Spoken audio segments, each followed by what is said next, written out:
નમસ્કાર વિદ્યાર્થીઓ, chapter number 8 શરૂ કરવા જઈ રહ્યા છીએ. ટોપિક નંબર 8.1 એટલે પ્રસ્તાવના બેઝિક જે વૈજ્ઞાનિકોએ ખગોળશાસ્ત્ર સાથે સંકળાયેલા સંશોધનોમાં જે કાંઈ પણ કામ કર્યું છે, જે કાંઈ પણ ફાળો આપ્યો છે, જે કાંઈ પણ સંશોધન કર્યું છે એનો ટૂંકો પરિચય છે, જે આપ વાંચી લેશો. 8.2 કેપ્લરના નિયમોથી આપણે ચેપ્ટરની શરૂઆત કરીએ તો ખગોળશાસ્ત્ર એટલે કે અવકાશમાં ગ્રહો અને તેની સાથે સંકળાયેલી બાબતો એને સૌપ્રથમ કેપ્લરે 3 નિયમો દ્વારા રજૂ કરી. એટલે આ બધા નિયમો કેપ્લરના નિયમો કહેવાય છે. તો સૌથી પહેલો જે નિયમ છે, કેપ્લરનો પ્રથમ નિયમ, એને કહેવામાં આવે છે કક્ષાઓનો નિયમ, લો ઓફ ઓર્બિટ. પહેલા નિયમને જોઈએ પછી નિયમનો અર્થ સમજીએ. બધા ગ્રહો એવી દીર્ઘવૃત્તીય કક્ષાઓમાં ભ્રમણ કરે છે, કક્ષાઓમાં પરિભ્રમણ કરે છે, ગોળ ફરે છે, પણ માત્ર ગોળાકાર હોય, સંપૂર્ણ ગોળાકાર હોય તો એને વૃત્તીય અથવા ગોળાકાર કક્ષા કહેવાય. પણ લંબગોળ હોય તો એના માટે વપરાતો શબ્દ દીર્ઘવૃત્ત.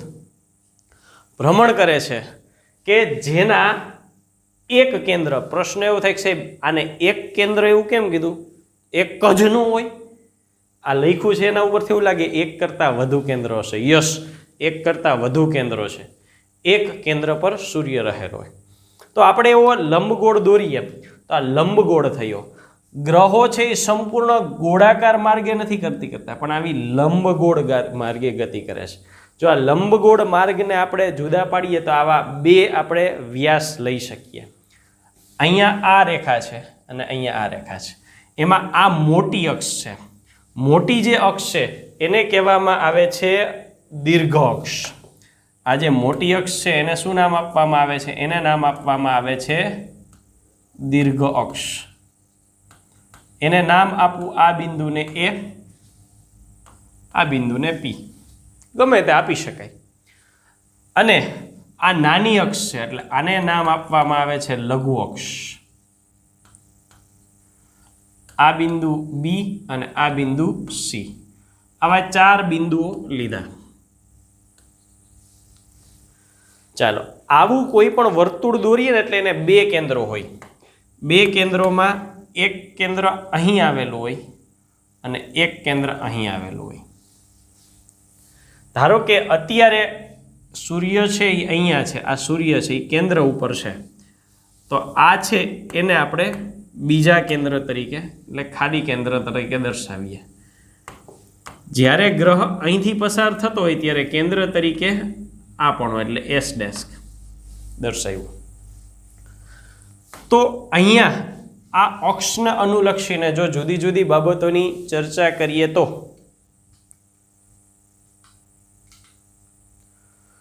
દીર્ઘ અક્ષ કેટલી છે? એ થી પી. એ થી પી આ દીર્ઘ અક્ષ છે અને એ થી પી સુધીનું જે અંતર છે એટલે કે દીર્ઘ અક્ષનું અંતર છે એને દર્શાવવામાં આવે છે 2a. એટલે આટલો કટકો એ અને આટલો કટકો એ, ટોટલ 2a. એવી રીતે લઘુ અક્ષ ટોટલ બી થી સી એને દર્શાવવામાં આવે છે 2b. એટલે આટલો સેક્શન બી અને આટલો સેક્શન બે થઈને થયા ટોટલ 2b. અહીંયા સૂર્ય હાલની સ્થિતિ પ્રમાણે સૂર્ય અહીંયા છે તો એ છે એ સૂર્યની નજીક છે. એ છે એ સૂર્યની નજીક છે અને પી છે એ સૂર્યથી દૂર છે.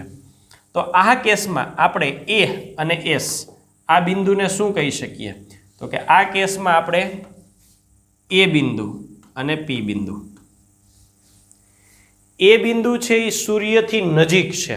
નજીક છે એટલે આના માટે શબ્દ વપરાય છે સૂર્ય નીચ બિંદુ, ટૂંકમાં નજીકતમ બિંદુ. અને પી બિંદુ સૂર્યથી દૂર છે એટલે સૂર્યોચ્ચ બિંદુ તરીકે ઓળખાય છે. નામ કઈ રીતે આપ્યા? તો કે અહીંયા પેલો અક્ષર એ છે, એ શબ્દ છે એના ઇંગ્લિશ નામ ઉપર છે એપી હેલિયન અને આ થાય પેરી હેલિયન. તો આ ઇંગ્લિશ નામ ઉપરથી આ બિંદુનું નામ એ અને આ બિંદુનું નામ પી આપવામાં આવ્યું. તો આટલું અંતર છે એ એસ જેટલું થાય અને આ અંતર પીએસ જેટલું થાય. આ દીર્ઘ અક્ષ થાય અને આ લઘુ અક્ષ થાય. તો આ રીતે ગતિ કરતા હોય છે. હવે આ વર્તુળ દોરવું હોય તો કઈ રીતે દોરી શકાય? આ માત્ર આપણી જાણકારી માટે છે. કઈ રીતે દોરવું? તમે ઘરે આ પ્રયોગ કરી શકો. એક મજબૂત એવું લાકડાનું પાટિયું અથવા પૂઠું લેવું. લાકડાનું પાટિયું અથવા પૂઠું લ્યો. એમાં 2 ખીલી ખોડો. એક ખીલી હું અહીંયા ખોડું છું અને એક ખીલી હું અહીંયા ખોડું છું. આ 2 ખીલી ખોડેલી છે.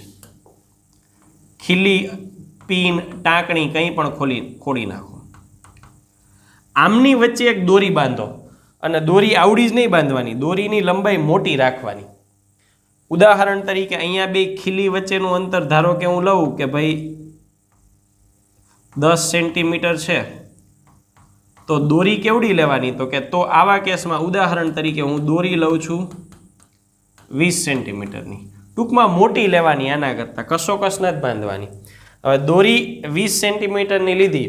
હવે દોરીને કઈ રીતે કરવાનું? તો કે અહીંયા આ 2 વચ્ચે દોરી ટાંગી દો. આ રીતે દોરી ટાંગો. પછી વચ્ચેથી તમારે એક બોલપેન વડે એને આમ ત્રાસી ખેંચવાની, કઈ પણ દિશામાં. હું ધારો કે દર્શાવું કે આ દોરી છે, એ બોલપેન વડે મેં ખેંચીને અહીંયા બોલપેન ભરાવીને આમ ખેંચી તો અહીંયા સુધી ગઈ. પછી એ ખેંચેલી અવસ્થામાં આમ આ બાજુ ખેંચી રાખવાનું. આ બાજુ જેટલું દૂર રહીએ ને એટલું ખેંચીને આમ વર્તુળ દોરવાનું. એટલે આ વર્તુળ દોરશો ને એટલે આ વર્તુળ છે એ આ આકારનું થઈ જશે.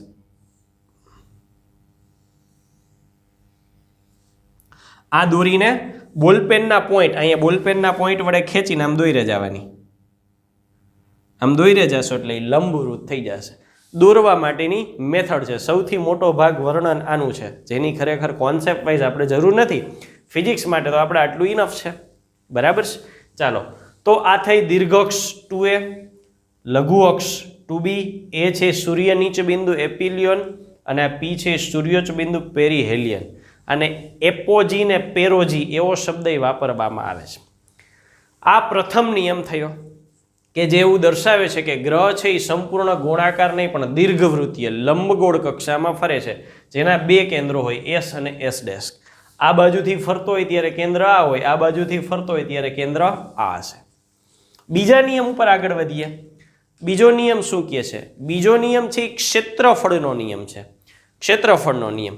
ફરી પાછી એની એ આકૃતિ આપણે દોરીએ અને નિયમ જોઈએ ને પછી સાબિત કરીએ. નિયમ શું છે?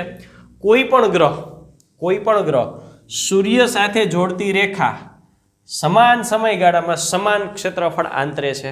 હવે આ વાક્ય અત્યારે નહીં સમજાય, હું આકૃતિ દોરીને સાબિત કરું પછી વાક્ય આપણે સમજીએ. તો અગેઇન આપણે આવું જ એક વર્તુળ લીધું, લંબવૃત્તીય દીર્ઘવૃત્તીય, જે એની કક્ષા છે, જેનો ગતિમાર્ગ છે. હવે આમે આપણે કોઈ પણ એક પોઝિશન માટે ચર્ચા આગળ વધારીએ. ઉદાહરણ તરીકે સૂર્યનું કેન્દ્ર છે એ આપણે અહીંયા લઈ લઈશું. આને કેન્દ્ર તરીકે લઈ અને એની ગતિનો અભ્યાસ કરીએ છીએ. હવે જુદી જુદી 4 સ્થિતિઓ લેશું. ધારો કે એક વ્યક્તિ અવલોકન કરે છે.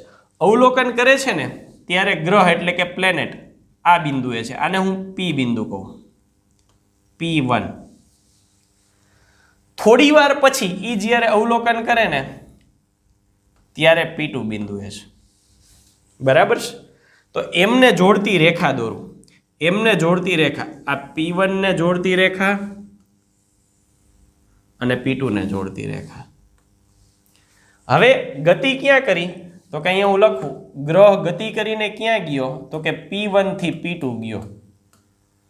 P1 થી P2 ગયો તો સૂર્ય અને ગ્રહને જોડતી રેખા અહીંથી આટલી ખઈસી, અહીંથી આટલી ખઈસી, તો કેટલું ક્ષેત્રફળ કવર કર્યું? તો કે આટલું ક્ષેત્રફળ થશે. આટલું ક્ષેત્રફળ એને કવર કર્યું. આમ જોવા જઈએ તો એપ્રોક્સિમેટલી ત્રિકોણ થયો. અને ત્રિકોણ એટલે તો કે ત્રિકોણનું ક્ષેત્રફળ કેટલું લેવાય? તો કે 1/2 પાયો ગુણ્યા વેધ. 1/2 પાયો ગુણ્યા વેધ લેવાય. 1/2 પાયો કેટલો? તો કે પાયો આટલો થશે. આ પાયો થશે ને, બરાબર? આ પાયો થયો. હવે P2 થી P1 વચ્ચેનું જે અંતર છે એ અંતરને હું D1 કહી દઉં છું, એટલે પાયો D1 થયો. વેધ આટલો થશે ને. આ જે વેધ છે એ વેધને માટે હું સંજ્ઞા વાપરું છું R1. આમ તો એક્ઝેક્ટ વચ્ચે લેવાનો હોય, પણ આ એટલું નાનું છે ને તમને દેખાય ને એટલે છૂટું છૂટું રાખ્યું છે, બાકી એકદમ નજીક છે. તો વેધ પણ એપ્રોક્સિમેટલી આના જેટલો જ થશે, એટલે ઇન્ટુ R1 આપણે આ મેળવ્યું. એટલે પહેલા કેસમાં ક્ષેત્રફળ કેટલું થયું? તો કે પહેલા કેસમાં ક્ષેત્રફળ થયું 1/2 D1 R1. ચાલો, હવે બીજો એક વ્યક્તિ થોડી વાર પછી અવલોકન કરે છે. ત્યારે શું થાય છે? તો કે ગ્રહ અહીંયા P3 પાસે પહોંચ્યો છે. હવે આણે જે અવલોકન કર્યું હતું ને ત્યારે સમયગાળો એને આપ્યો તો ΔT સમય.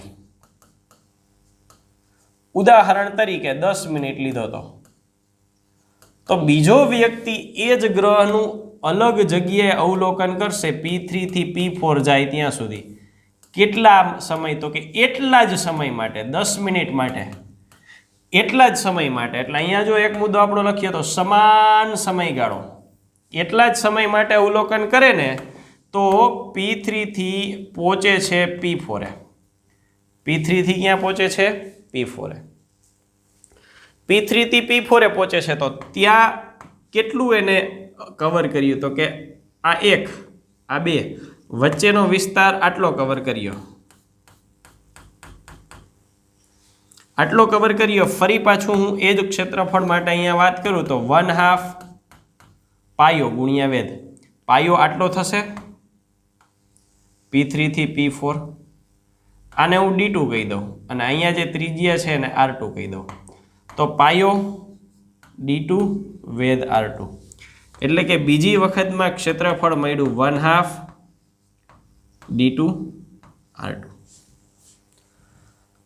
10 મિનિટ માટે આ જગ્યાએ અવલોકન કર્યું ને તો આવું કંઈક આપણને આવૃત ક્ષેત્રફળ મળ્યું. અહીંયા અવલોકન કર્યું તો એના માટે ક્ષેત્રફળ આપણને જે આવૃત મળ્યું એ આ મુજબ થાય છે. હવે વાત એ છે કે સમાન સમયગાળામાં સરખું અંતર કાપે તો આપણને ખબર જ છે કે કોઈ પણ ગ્રહ ફરતો હોય તો બહારથી કોઈ બળ લાગતું જ નથી, એટલે એનું કુલ કોણીય વેગમાન કેવું રહે છે? તો કે કોણીય વેગમાન છે એ અચળ રહે.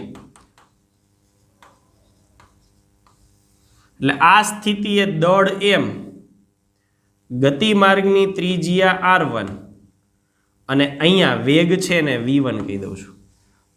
કોણીય વેગમાન L = R ક્રોસ mv, એટલે R mv મુજબ અંતર છે આ સ્થિતિ માટે R1, દળ m અને અહીંયા વેગ V1 ક્યાં હોય તો કે સ્પર્શકની દિશામાં લેવો, = આ સ્થિતિ માટે ત્રિજ્યા કેટલી? R2. દળ તો ગ્રહનો જ છે. વેગ તો કે અહીંયા હું વેગ V2 ધારી લઉં છું, તો અહીંયા વેગ V2. દળ cancel. R1 V1 = R2 V2. હજુ જોજો આગળ. R1 V1 = R2 V2. R1 V1 એટલે કાપેલું અંતર D1, કાપેલું અંતર D1. સમયગાળો કેટલો? ΔT = R2. અહીંયા કાપેલું અંતર કેટલું? D2. સમયગાળો કેટલો? ΔT. એ તો બેયમાં સરખો જ આપ્યો ને, અહીંયા 10 મિનિટ આપ્યા તો અહીંયા 10 મિનિટ. તો ΔT કેન્સલ. એનો અર્થ R1 D1 = R2 D2. તો R1 D1 = R2 D2. તો આનો અર્થ શું થયો?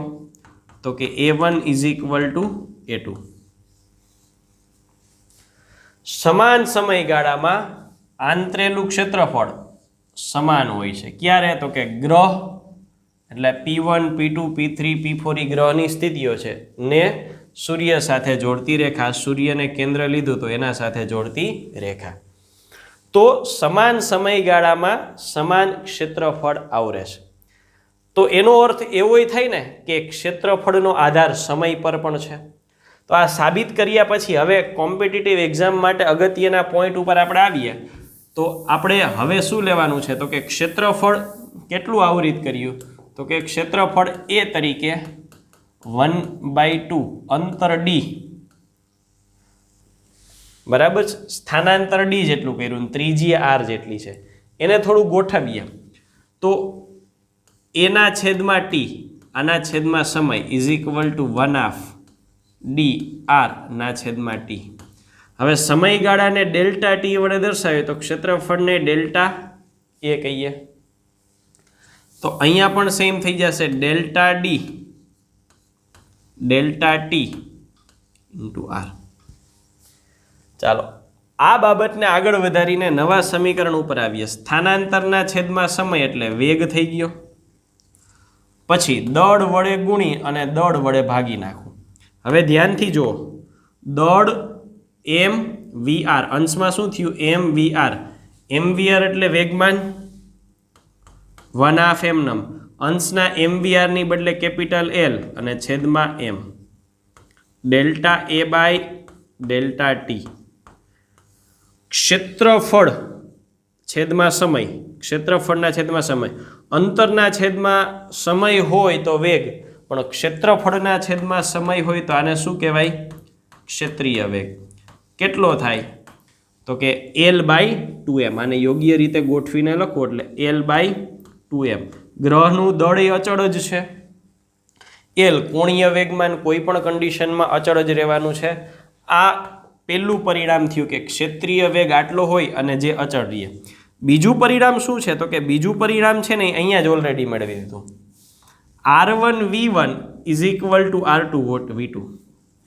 આ શું કહે છે? ધ્યાનથી જુઓ. R1V1 is equal two R2V2. હું આંકડા મૂકું છું. આંકડા શું મૂકું છું જુઓ આના માટે? તો કે R1V1 is equal two R2V2. હવે હું ધારી લઉં છું કે R1 તરીકે 5 છે ને V1 તરીકે 3 છે. તો ઓબ્વિયસલી એ જોવો જોઈએ કે R1 કરતાં R2 નાના જ છે ને. તો R1 5 લીધા તો R2 ને ઉદાહરણ તરીકે 3 લઉં તો આ સરખા કરવા માટે V2 મારે ફરજિયાત કેટલા લેવા પડે? 5. આ શું દર્શાવે છે જુઓ, ત્રિજ્યા મોટી ને આના કરતાં ત્રિજ્યા મોટી તો આના કરતાં વેગ ઓછો, આના કરતાં વેગ ઓછો.